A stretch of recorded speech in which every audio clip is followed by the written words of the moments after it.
All right, here we go. Episode 23, the Chris Opdyke Show. Today I have Kevin Chiaravalloti, motivational speaker, business review man. Kevin, welcome to the show.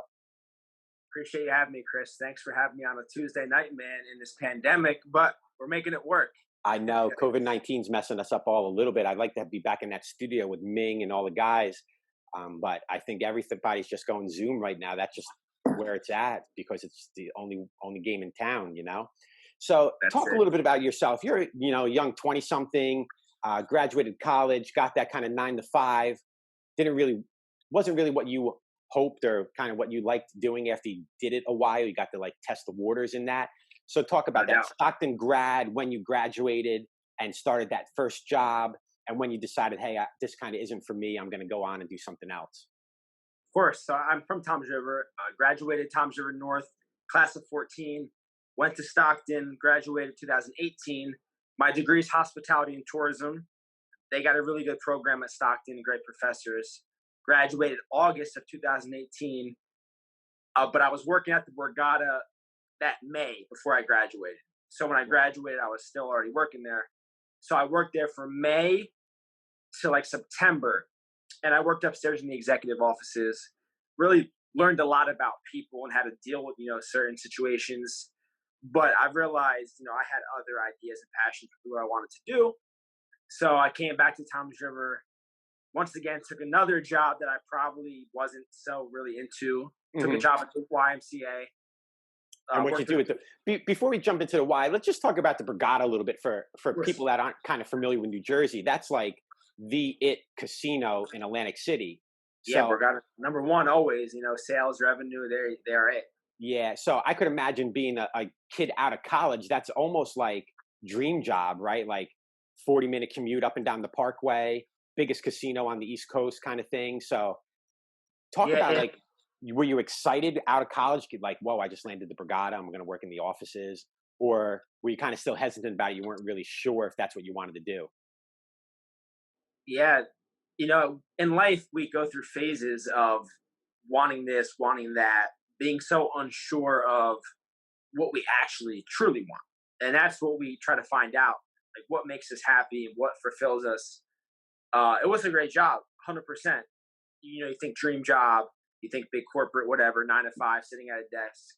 And for some people, that's amazing. I, applaud anybody who's got any type of job, whether, it's whatever, making money. But like I said, I have so much energy, as you see. Sitting at a job, answering calls and doing all that stuff kind of was a little draining for me. So, but I learned a lot, which was important. You always learn something from whatever you do. And I learned how to deal with people, how to, calm people down when they're pissed that they just lost 40 grand at the casinos. We're the first person to yell at or take it out on. So what were you actually doing in that executive office? Like, what was your job? If you went in, what were you kind of doing? Well, I walked past the president every morning. That was funny. Yeah. Yeah. So if it was a problem with the room, food problem, buffet problem, luggage problem, we're the department that they always go to. Mm-hmm. And then it's our job to specify what place we want to go. If it's room, we call housekeeping. If it's food, we call the supervisors. We're you were like damage control back there. Kind of we're trying to figure out who do we call for the problem, but we're always the first person they call.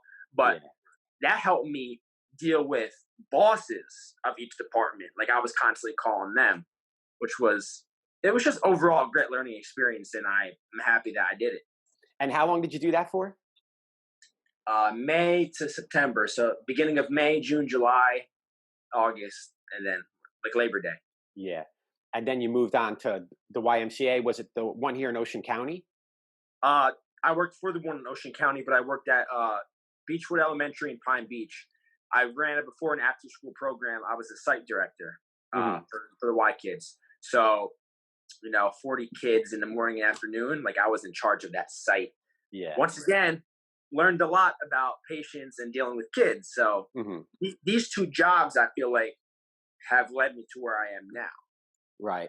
And then all of a sudden you kind of said, I got a little bit too much energy for this. I'm not that 9 to 5 guy. and you started like an Instagram page, and you kind of started doing some motivational stuff. So talk about how that came up, and where you came up with that idea, even to say, hey, listen, this is what I want to do. I want to be like a motivational speaker on social media, and I want to go talk to schools and corporations and things like that. Because most people, I don't think like that, right? No. So I was working at the YMCA from, I think it was November of 2018 to June of 2019. But I started the page in March, end of February, March. So I was still working at the Y when I started the Inspired by K-Chef Instagram page. Mm-hmm. And was that March of 2019? Was when I started the page, and I ended the job for Y at June of 2019. Yep. Mm-hmm. So I wasn't really giving all my focus to my Instagram page because I had a job still. Right. I still had a job, but it was taking off so fast. I think I got to 2,000 followers in like 6 months. Sold merchandise, sweatshirts, tanks, tees with Inspired by K-Chef across the front. I think I sold 500 total pieces since I've done it. So then June comes around, school year ends, which means, my job ends. Yeah. They asked me if I wanted to do the summer camp. Some things happened, and I just said, no. So from that point on, I've been growing the page. I think I'm approaching 4,000 followers, getting to do a podcast with you. Opportunities are coming, man, just from putting everything into it.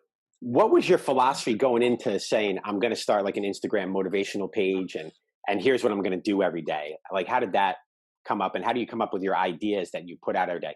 Because I started following you a couple of weeks ago when we started talking. And like I said today, when we were talking, prepping for this, if like I'm scrolling through, when I see yours, I usually stop and watch because of, kind of what you do out there. Yeah. So I was a 23-year-old kid, no idea, just winged it. Mm-hmm. Always had an idea of motivating and inspiring when I was, in 18, 19 years old. I loved watching all the big guys, but I never really had the confidence to go on camera and do it.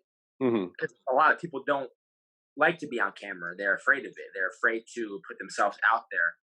But it was just me doing crazy, and you see them all the time. My entrances are just crazy, and then people watch and they listen to the message. And I've set myself apart with my entrances and introductions. And to get back to your question, what was my philosophy going into it? Just to put content out and help people. That was it. So you want to put content out. And I think that's a big thing. Anybody that wants to do any kind of stuff like that, social media wise, right? It's kind of a numbers game. You have to put content out there. You're not, if you put out one post every 6 weeks, you're not really going to build a following and things like that. So I think it's important that people understand that if you're all going to do what you're doing, it's a content game, right? No doubt. It's I think I was just telling a friend the other day, let's just say I've been doing this for 395 days, whatever. I've posted every day or twice a day or 3 times a day for 395 straight days. I never take a day off of posting. You go on my page from now until next month, you'll see a post every day, and you do. Whether it's me posting a business, feature that I'm doing, or me motivating, or me just putting a quote or whatever, I'm out there. People are seeing me, and I'm making sure I'm known, and that's how you get noticed, man.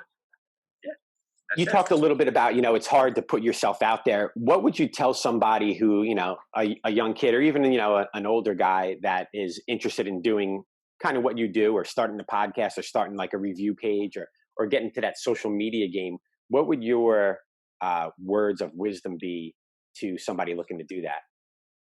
Good question. So everybody in this world, the biggest fear that a lot of people have is, and I used to be guilty of this, and I try to not be, like, when you post something, you want to see the reaction of others, and sometimes we're afraid of the reaction of others, right?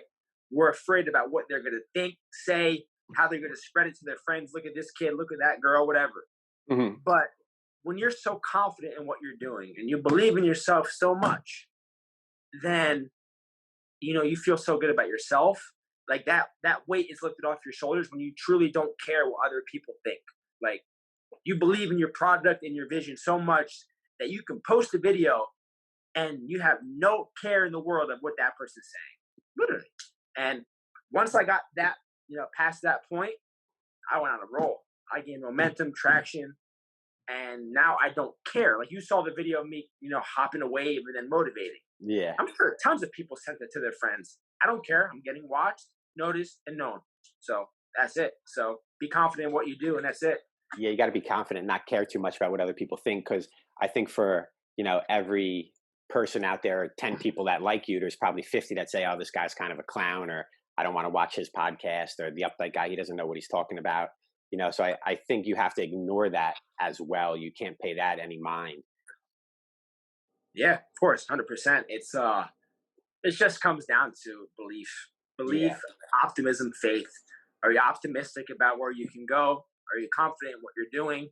And are you constantly, faithful to where you are and the opportunities that you're given? Because when we wake up every day, we're all given the same opportunity, 24 hours in a day. You make the most of it and you go. That's how I live. But I'm not You- perfect. I still care sometimes. If I make a crazy video, like really crazy, I'm wondering like what are people like saying behind my back? But then, after 5 minutes, I'm like, nah, I don't care. yeah, they go on to the next thing, right? It's over. They forget. That's what I've known. People forget. So people may talk about you for 2 minutes. They're not going to remember what they're talking about an hour from now. So Yeah, something else will turn up. Something else will turn up. At the end there, you mentioned a little bit. You started turning it into some business reviews, and is that kind of what you're doing right now to earn your dollars? You're doing like local business reviews. of course, yeah. So I'm in the process of turning it into an LLC real soon. That's my next step. So Uh, talk about that a little bit. How did that get started, and what are you doing with it? And some local businesses out there want to get in touch with you. How can they do that? follow me on Instagram. Are you going to put the link for that? Yeah, we'll put a link up. Cool. I'm very easy to approach. I answer all my messages, calls, whatever. So when I kind of started the Inspired by K-Chef Instagram page in March, got my following up, just speaking, me making the videos. And one day I asked my friend if I could interview her salon. Hey, so and so, I'm not going to say her name. Can I interview you at your salon and tell people how you started, talk about your business for free, of course? Posted it, got like 1,800 views. People are like, man, you can do this with all businesses across Ocean and Monmouth County. You can interview the owners, take footage in the kitchen, or if it's a gym, take footage of the workouts, and then interview the owner and put it all together and post advertising for the business. I said, we got an idea there. Now I've done 105 since, so I've really gained tons of confidence in that. And I'm charging, a good amount of money now. No, not crazy. I'm not going to say the price, but it's decent.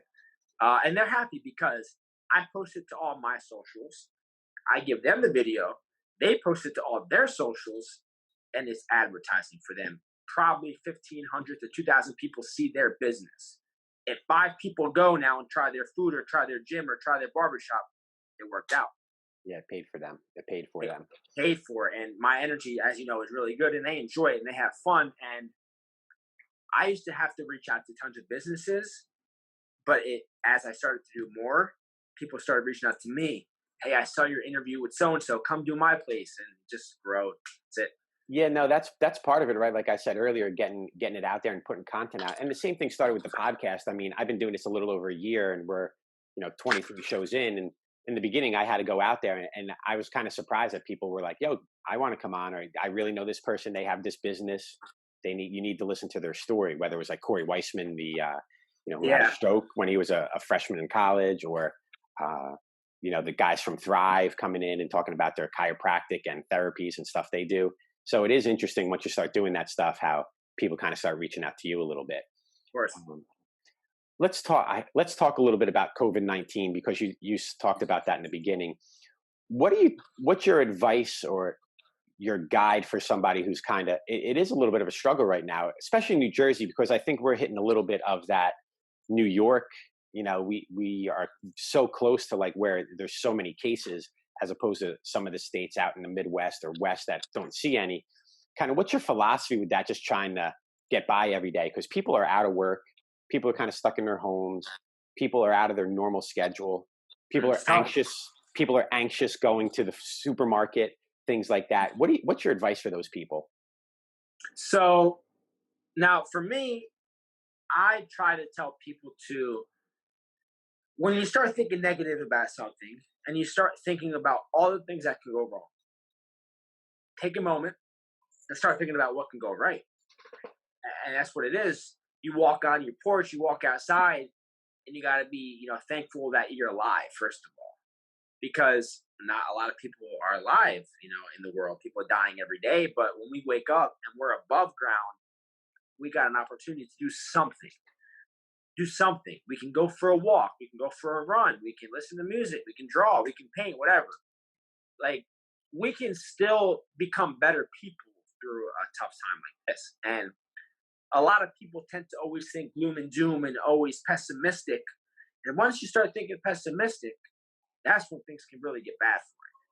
So we got to train our minds to think about all the things that can go right, all the things that can make us smile, and all the things that we can do to become better people overall. And that's what I try to tell people every day. Every day you wake up, you have an opportunity to do something, and that's how you got to think. Yeah, that's good. That's good advice.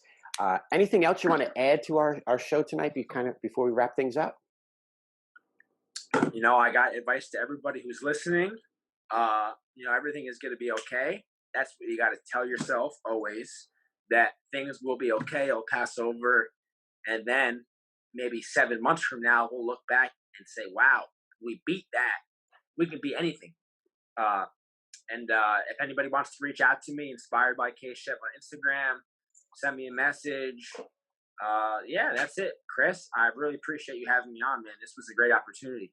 Yeah, no, Kevin, I appreciate you coming on. I say this all the time, and I mean it when I say it. If you guys don't want to come on, right, I don't have a podcast to do. So I appreciate my guests, I think, more than they always appreciate me coming on. No doubt. Guys, K-Chef, check them out on Instagram. Kevin, plug all your socials one more time before we get out of here.